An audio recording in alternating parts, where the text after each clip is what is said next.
Hello guys, welcome na naman sa isang unboxing.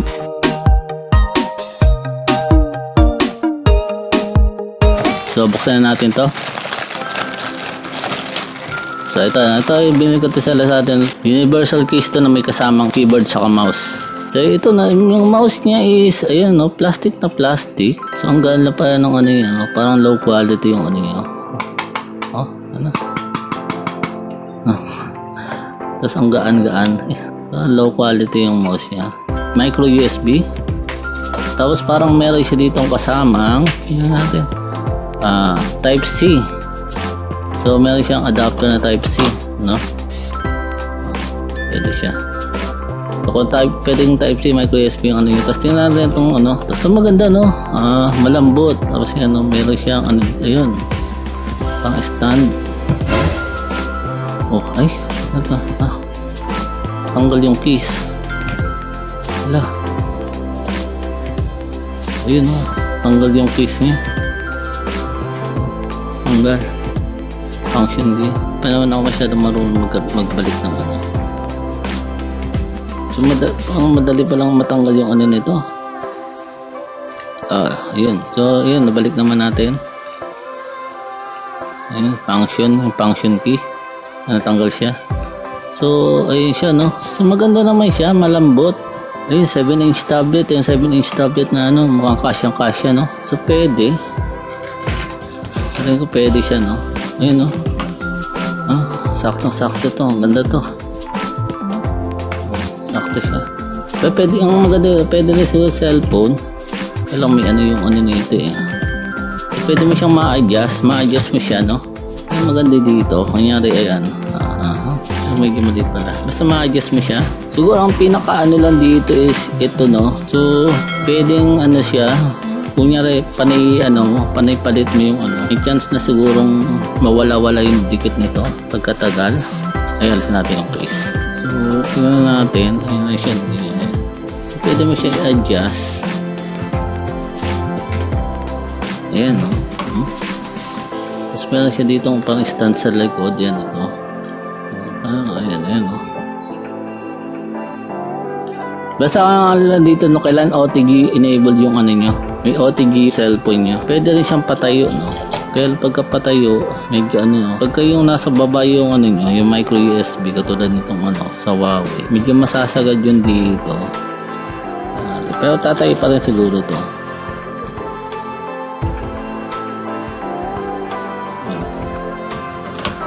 So nakakatayo pa rin naman siya, no? Ayan, kahit na hindi wala na yung sa may pinakataas niya.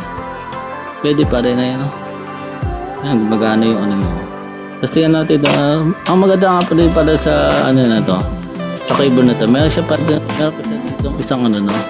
Meron pa siya dito port, kaya may isang kasama mo. Dito ikakabit yung mouse. So titingnan natin, no? Ito-test natin. Tapos ito, no? Itong mouse. Kakabit natin dito. Ito yung maganda kayo para feeling mo talaga ano yun, no? Parang may laptop yun, no? Umilaw, oh. Tapos ang ano nga lang, ang problem nga lang dito is masyado siyang magaan. Kung nakikita nyo, ayun, meron na siyang cursor. Meron siyang cursor. Gumagana mabuti yung mouse. So maganda ito, no? So para magagamit nyo pa rin yung self, meron ko keyboard saka ano. Yan, nasira yung screen niya, hindi na nagta-touch, no? May touch problem yung ano. So maganda ito, no? Pwede itong magandang alternative din. Yung mouse quality nga lang is medyo magaan. Magaan nga lang siya, pero ano lang din siya, no? So okay yan siya, nag-work siya maayos. So ayan, kaya magta-type ka, diba, oh, magana naman siya, enter,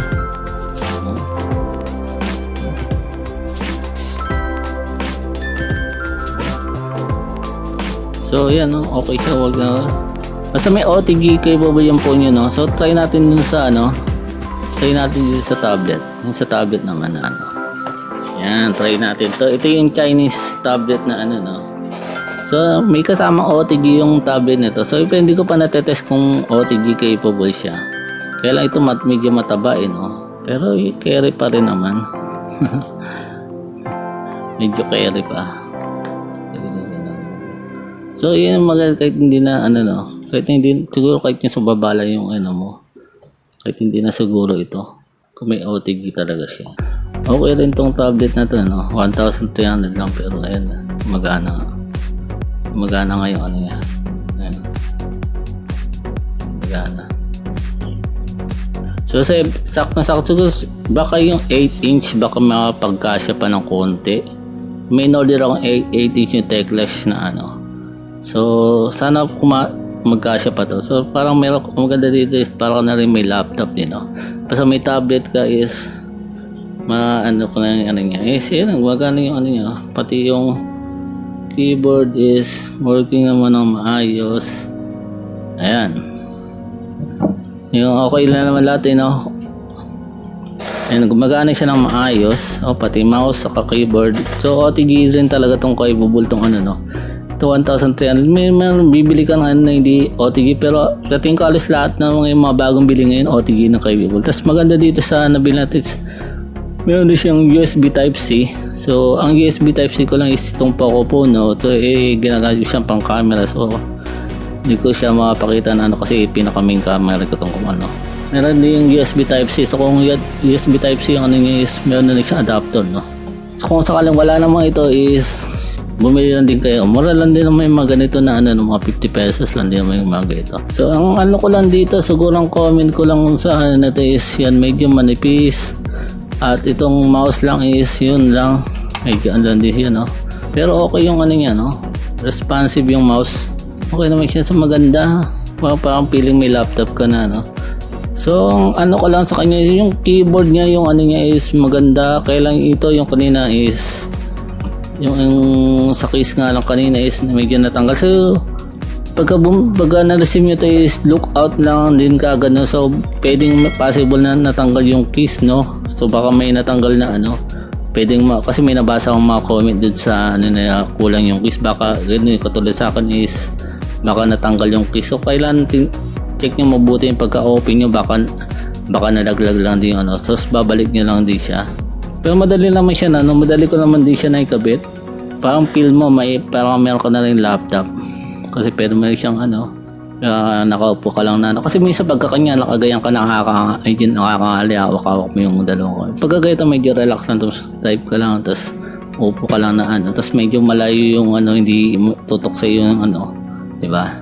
May nabibiling mga ganito na walang kasamang ano, mouse. Hindi ko lang alam is kung merong kasamang micro ano dito na para sa mouse.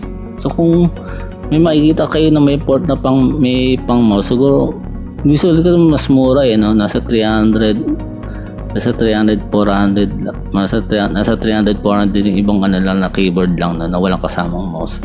Kasi ito parang lumalabas is parang nasa 200, 300. Parang hindi worth it to. Kasi masyado siyang plastic lang na ano. Para siyang laruan no. Medyo okay naman yung performance niya no. Ayun, medyo ano nga lang yung ano ayan. Medyo maingay siya ng konti. Pero yung sa keyboard, tahimik, no? Saka ano yung keyboard niya is, ayan. Tamang ano lang, normal na ano na ingay ng ano. Hindi, tahimik lang siya.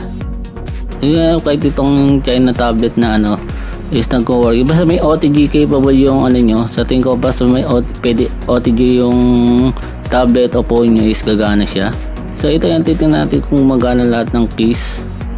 3, 4, 5, 6, 7, 8. So yan, Q, V, R, T, Y, Q, I, O, P, A, S, D, F, G.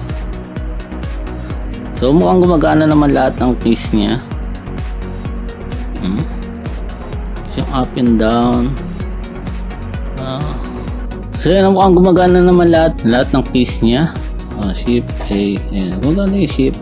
Tapos maganda siya no. So mga parang sa tingin ko mga parang 8-inch siya no. So medyo ano siya no, medyo makapal saka malambot yung ano niya. Ito lang is yan. Ang siguro mako-comment ko lang is isang ano lang talaga siya. Hindi masyadong ano. Ayun na lang, yung sa likod parang isang ano lang siya no. So parang ang mangyayari is hindi siya masyadong na-adjust ng konti. So parang konting-konti lang yung naka-adjust. Hindi siya ma-adjust na parang ganyan na ano. So pagka inayos mo siya parang medyo diretso na kunya nasa baba ko ng ano. Kaya may iba ka na support kasi hindi na supportado nitong ano. Ang ano niya talaga is parang ano pala siya, no? Maganda pala yung ano ito, parang magnet. Dumidikit pala yung ano ito sa may likod. So parang pinaka ano niya is ganyan lang. So ganyan lang talaga siya yung ano. Diba? Pero maganda yung ano niya, no? Maganda yung ano niya, no? Medyo makapal. Okay, smooth. Maganda yung ito. So ito na napili ko yung design Tokyo Tower. So yun guys, nga maraming salamat sa panonood. Kung meron kayong mga tanong, question o ano, comment na kayo sa baba. Saka please like and subscribe sa ating channel, no? Maraming salamat sa panonood.